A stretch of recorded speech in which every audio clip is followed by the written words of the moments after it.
Sorry for the long delay since my last video. I really have no good excuse other than to say summer's hit me really hard and I am enjoying being lazy, but I'm going to try and keep productive, hopefully get a video out a week on this channel. So today I have kind of just a big old DVD update, Blu-ray update of all the stuff I've got since the last video I made in my collection series. So this is just regular update. Got a lot of Blu-ray in here, got some Criterion, some really good stuff there, and some stuff I've traded up from DVD to Blu-ray. So let's get started. I recently bought the documentary Tabloid. This came out last year, 2011, and it's made by Errol Morris, the famous documentarian.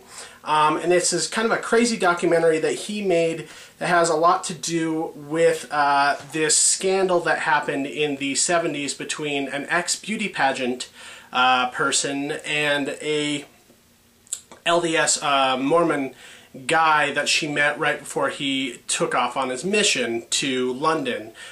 She sort of hires a bunch of private detectives to go stalk him while he's on their mission. She flies there to visit him, and then what happens after that is up to who you want to believe. This is kind of done in sort of a Rashomon style, meaning that there's several different perspectives and there's several different theories as to what went on between these two once she found him on his mission. And this is just a crazy, entertaining documentary, and it just as soon as you think you've heard it all and it's as weird as it possibly could get, it gets weirder. Here I bought one of those triple feature things, you know, like a disc that has 3 movies in it, and I usually don't do those because to me they feel a little cheap and they feel a little like, you know, studios are just throwing these movies together. You know, oftentimes at Walmart you'll see like the Jennifer Aniston collection. It'll be like one disc with 15 of her crappiest movies on it.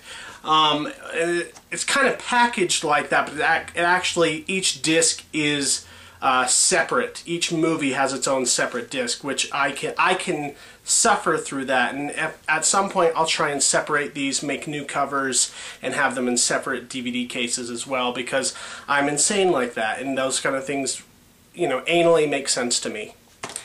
That's a weird way of putting that. But okay, so here's 3 films, all from the 70s, that deal a little, they're all kind of sex comedies, dealing with sort of the counterculture 70s film movement, which if you know anything about me, that's one of my favorite eras of film, is the 70s and the counterculture film school movie making era of that time. And we have Bob and Carol, Ted and Alice,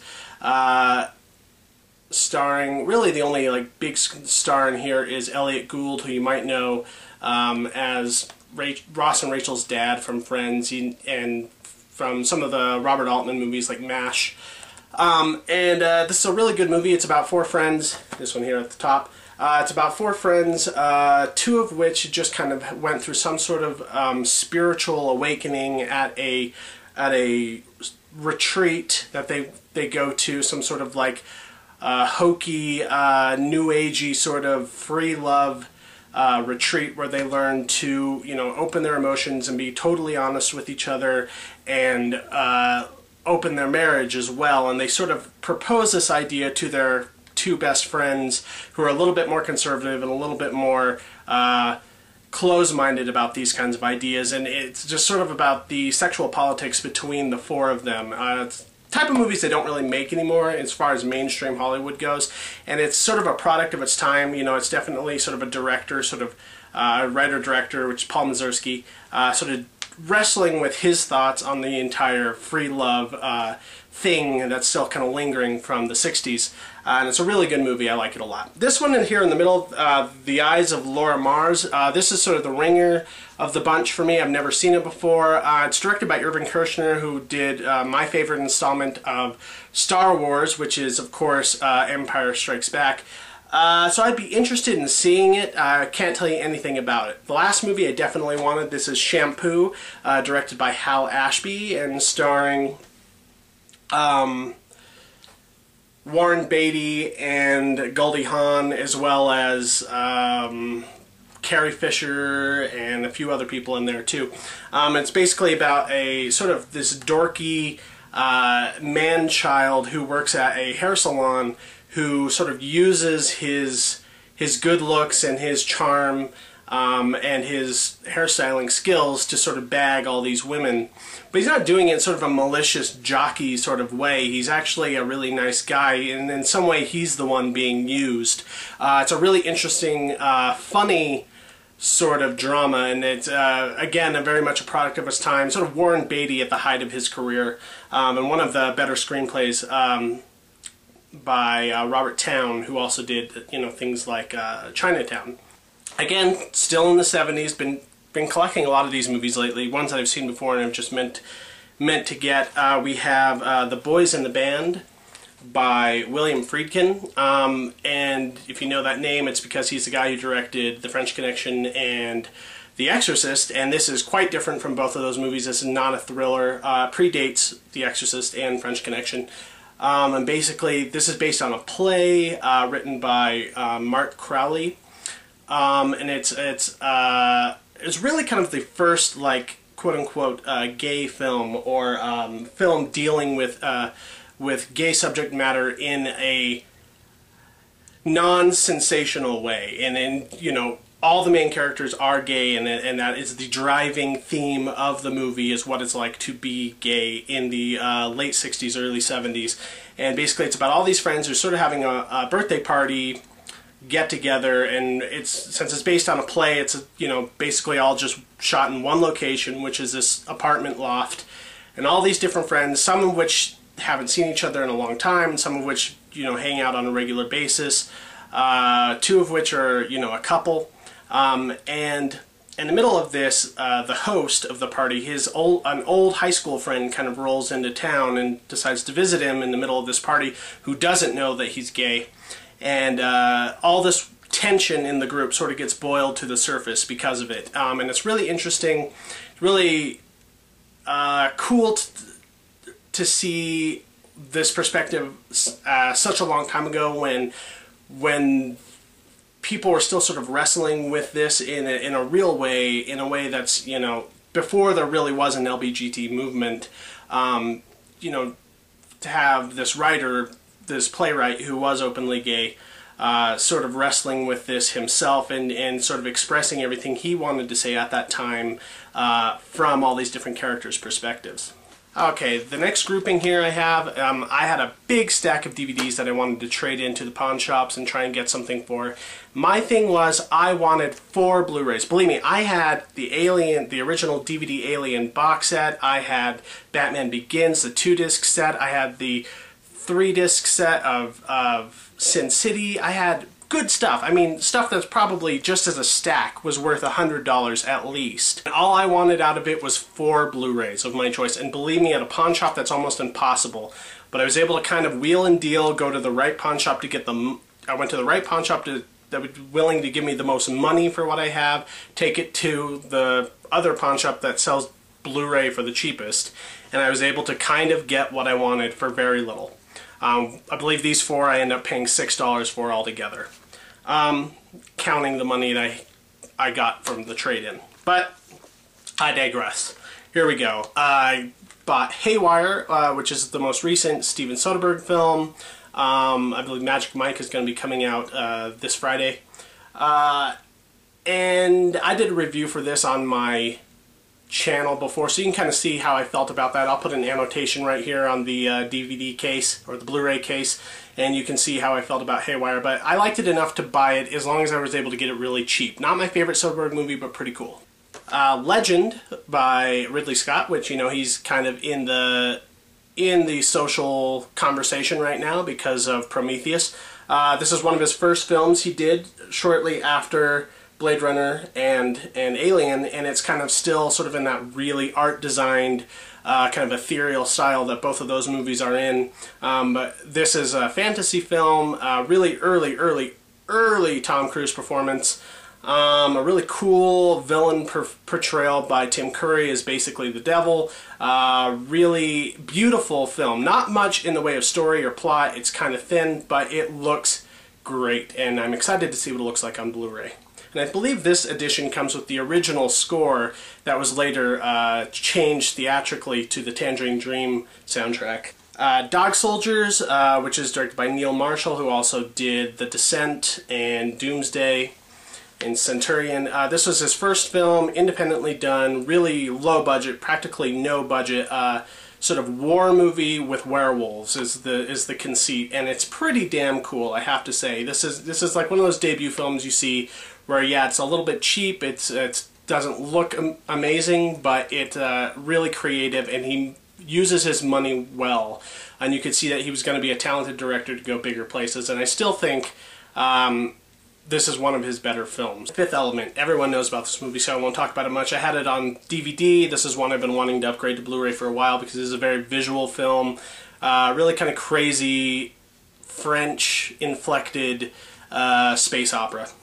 Another famous William Friedkin movie. I never had it on Blu-ray until now, but and I actually paid a pretty penny for this because this was brand new at Best Buy, and this is a special edition, but it's The French Connection, as I've talked about before. You know, not a lot to say about this. It's a terrific film. If you've never seen it before, I'd say you have to go out and go see this movie if possible. You know, definitely at least Netflix it. This is kind of one of the original neo-noirs of the early 70s, very gritty kind of cop drama, cops and robbers drama, them sort of trying to stop some drug deals going on that are coming from France, and sort of the dichotomy between the crooked police and the new criminal element in America. It's a really good movie, and I mean, obviously, you know, won Best Picture in the early 70s, and has one of the most iconic car chases that's been filmmakers have been copying ever since. I mean, even up to you know, a couple years ago, the movie The Town visually owes a lot to this movie as far as its set pieces go. We need to talk about Kevin by Lynn Ramsey. This came out last year. Again, you know, we reviewed this on Videoclerks, so I won't talk about it too much, but this movie really kind of floored me. You know, it's not without its faults. I think it kind of goes over the top here or there, but this is just a really kind of mesmerizing, entrancing, strange sort of film that left me feeling odd and disturbed for days on end after seeing it. I think this is one of the most beautiful and thoroughly well put together horror films of the recent decade or so, and I do call this a horror movie. I think it's not being sold as that. It's kind of being sold as an art film or being sold as a character drama, and it is those things. I think first and foremost, kind of like Martha, Marcy, May, Marlene, this is a horror film, and it's a damn good one at that. Erin Brockovich, which was just re-released, another Soderbergh movie, just re-released because of the Universal 100 line. Anything by Soderbergh, you know, is worth getting in Blu-ray, even if you already have it in DVD, because he is such a good DP. And this is actually one of my more favorite movies of his. Even though he's definitely working more commercially here, it's much more of kind of a conventional sort of underdog plot. But this is really, I think, one of Julia Roberts' best performances, if not her best performance. And she deservedly won the Oscar for it. And he deservedly was nominated for both Best Picture and Best Director for this movie, in which he won neither. This came out the same year he did Traffic, too, and he was really on a roll at that time. Finally, I will show you the Criterions I've most recently bought, and there's been some really good stuff coming out in Criterion in the last few months. I think they really set the summer up to be sort of their big release months, and then maybe a little bit in the fall, like November and December, for their Christmas, but I've just been really impressed with what they've been putting out in the last few months. New titles, too, stuff that's never been in their catalog before. One of them is Being John Malkovich, which, you know, is directed by Spike Jonze, written by Charlie Kaufman, sort of the movie that made both of them kind of bigger names in Hollywood.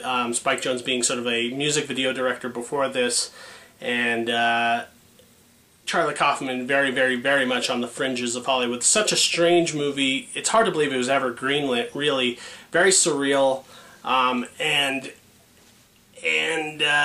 You know, the basic conceit being that somebody gets a new job in a really strange office where he finds a portal that goes to the mind of John Malkovich, which then leads to a lot of other stranger things with the office politics and his marriage.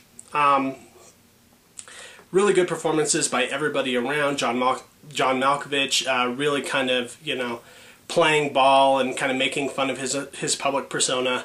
And it's really interesting and really bizarre visuals, and you know, just a terrific movie. I mean, if you like Spike Lee and you like Spike Jones and Charlie Kaufman, this is, you know, one of their best. Harold and Maude, which I was really excited to see this come out on Criterion, because I think, you know, this is an important movie and a great movie. And another movie from the 70s, another movie from Hal Ashby, who also did Shampoo.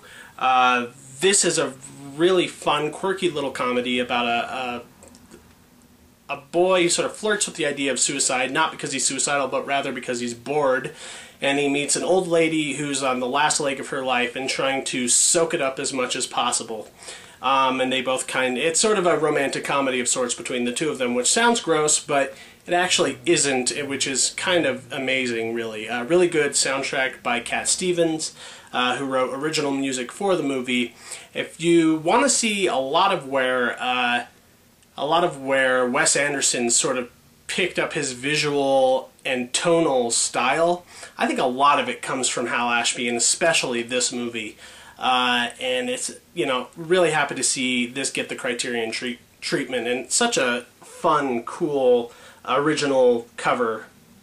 Now, they had a deal going on there at Barnes & Noble. Just, you know, they didn't have anything really inexpensive. Everything was pretty much full price, but they did have a deal saying if you bought two of anything there, you get the third for free. And so I got everything the same price, so I get the best deal possible. And I was able to get Charade, which I just recently watched, actually. This stars Cary Grant and Katharine Hepburn. Audrey Hepburn. And this is basically a comedy thriller of sorts. Audrey Hepburn basically just got widowed when her husband gets murdered because he had a bunch of money that a lot of people want, basically. And so all these criminal elements start entering her life, and she sort of gets wrapped up in this big mystery of where this money is, and money she's not even aware of. And Cary Grant's sort of there to protect her or to possibly get the money himself. You never really know. And it's a really fun, bouncy sort of late 60s screwball comedy, and they have a really good screen chemistry. Lastly, last movie in this collection, another Criterion. That's, again, just I was so happy to see this get the Criterion treatment. This is brand new to their catalog and one of my favorite movies. This is Danny Boyle's Shallow Grave. This is the first film he ever directed, Danny Boyle being the director who would later do Slumdog Millionaire, 28 Days Later, Sunshine, 127 Hours. This was the first movie he did back in 1994, starring Ewan McGregor and Christopher Eccleston.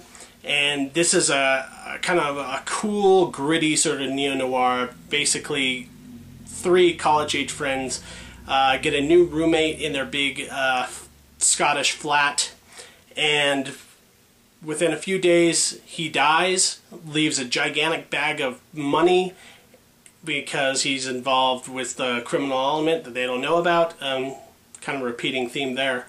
And the three of them kind of go at each other over who's going to get this money, and it's a really fun and terrifying movie about who can you trust, really, and who you thought your friends were. And it's gets really brutal, gets really gritty, and it's you know, definitely showcases what an amazing talent Danny Boyle would later be, as well as Eccleston and Ewan McGregor, who neither of them were really stars at the time that this was made. Alright, well that's it. That's the video, and I hope you enjoyed what I had to show here. And if you're interested in anything that I had to say, you can leave a comment, give me your opinion about any of the movies I discussed in this video. And look forward to what I have to release later. Next week there'll be new reviews. I believe we'll be talking about both Pixar's Brave and Magic Mike in the Videoclerks channel, which I'll leave a link to. And you guys have a good time. Bye.